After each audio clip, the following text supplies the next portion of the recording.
또 말씀드린 대로 이제 성인이 될수록 편도가 큰 경우가 많기 때문에 기존이랑 좀 달라지는 부분들 때문에 이물감을 느끼는 경우도 있고, 볼륨을 차지하는 조직이 없어지는 거기 때문에 인두부의 모양의 변화가 생길 수밖에 없습니다.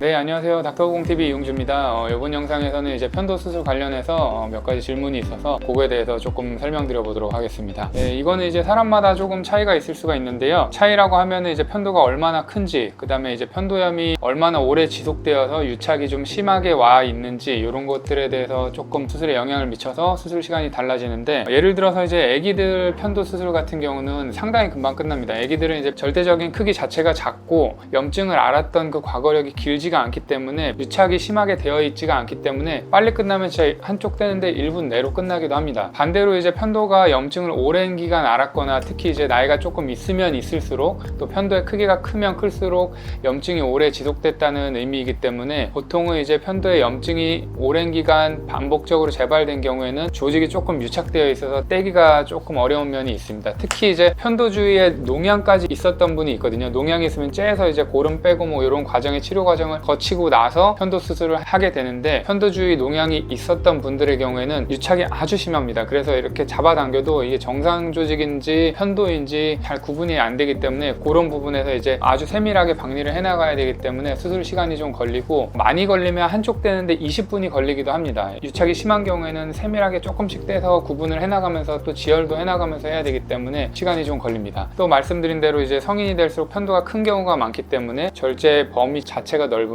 아무래도 박리해내는데 시간이 조금 더 걸린다고 볼 수가 있습니다. 또 하나는 이제 출혈이 많은 경우에 수술 시간이 좀 걸리긴 하는데, 덩치가 크신 남자분이라거나 혹은 혈압이 높은 경우에는 떼는 과정에서 피가 퐁퐁하고 또 나는 경우가 있으면 또 지혈하고, 다시 또 절제하다가 또 피나면 또 지혈하고, 이런 식으로 해야 되기 때문에 출혈이 있는 경우에도 시간이 조금 오래 걸리게 됩니다. 사실 그래도 오래 걸려도 사실 한쪽 떼는데 한 20분, 많이 걸려봤자 그 정도 걸린다고 보시면 되고, 평균적으로 양쪽 편도를 다 떼는 데는 보통은 한 10분에서 15분이면 다 끝나는 것 같습니다. 근데 이제 전신 마취기 때문에 마취 재우고 깨우고 뭐 하면은 45분에서 1시간 정도, 그 정도 걸린다고 보시면 될 것 같습니다. 네, 이제 편도 수술을 하게 되면 출혈이랑 통증 말고도 몇 가지 부작용이 좀 올 수가 있는데, 제일 대표적으로 이제 이물감을 느끼는 경우가 있는데, 요거는 이제 편도 수술을 하게 되면 편도 주위만 붓는 게 아니라 목젖이 아주 부드러운 조직이기 때문에 여기가 좀 많이 붓거든요. 그래서 편도 수술하고 나서 코골이가 더 심해졌다, 목에 계속 뭐가 걸린다, 이렇게 말씀하시는 경우가 있는데, 그거 목젖이 부어서 그렇습니다. 한 2-3일이면 보통 가라앉아서 이건 다 없어지는 이물감이고, 편도 수술하고 나서도 뭐 한 몇 개월까지 이물감을 느끼는 경우가 있어요. 그거는 이제 편도 수술 부위가 섬유화되면서 아물게 되는데, 기존이랑 좀 달라지는 부분들 때문에 이물감을 느끼는 경우도 있고, 이런 경우는 이제 시간이 지나면서 조직이 좀 부드러워지면서 대부분 나아지기 때문에, 편도 수술 후에 뭐 이물감이 남았다? 웬만하면 거의 다 좋아지니까 조금 경과를 보셔도 될 것 같습니다. 두 번째는 이제 편도 수술하고 미각이 좀 약해졌다고 이렇게 말씀하시는 분들이 있는데, 편도 자체를 덜어내는 것만으로도 구강 내 점막이 좀 적어지고 미각이 조금 저하됩니다. 물론 이제 이런 것들은 시간이 지나면 좋아지겠죠. 근데 이제 우리가 편도가 이렇게 있으면 이 밑에 쪽을 박리할 때 미각신경이 이렇게 지나가거든요. 염증이 심하면 미각신경을 다 둘러싸고 있기 때문에 미각신경이 약간의 손상이 갈 수가 있어요. 저희가 뭐 미각신경을 다 끊어놓거나 이러지는 않아요. 박리하면서 미각신경에 약간의 데미지가 있는 거지, 대부분의 경우에서는 시간이 지나면 미각은 다 웬만하면 돌아옵니다. 일정 기간 조금 미각이 좀 약해질 수 있다. 또 수술 부위도 뭐 통증도 있고 염증도 있어서 그런 부분들 때문에 미각이 좀 약해졌다, 이렇게 호소하시는 경우들이 좀 있습니다. 다음으로는 이제 비인두 역류인데, 비인두 역류가 뭐냐면, 우리가 음식 삼킬 때 꿀꺽하면 음식이 이렇게 내려가야 되는데, 편도 자체를 덜어내기 때문에 코에서 목으로 연결되는 그 공간이 좀 넓어지거든요. 그래서 음식 삼킬 때 음식물이 살짝 넘어가는 느낌이 난다, 이렇게 호소하시는 경우가 있는데, 이것도 이제 시간이 지나면서 조직이 좀 부드러워지면서 거의 전부라고 말씀드릴 정도로 거의 다 좋아집니다. 이것도 일정 기간 좀 불편할 수 있다, 시간 지나면서 경과 보셔도 된다,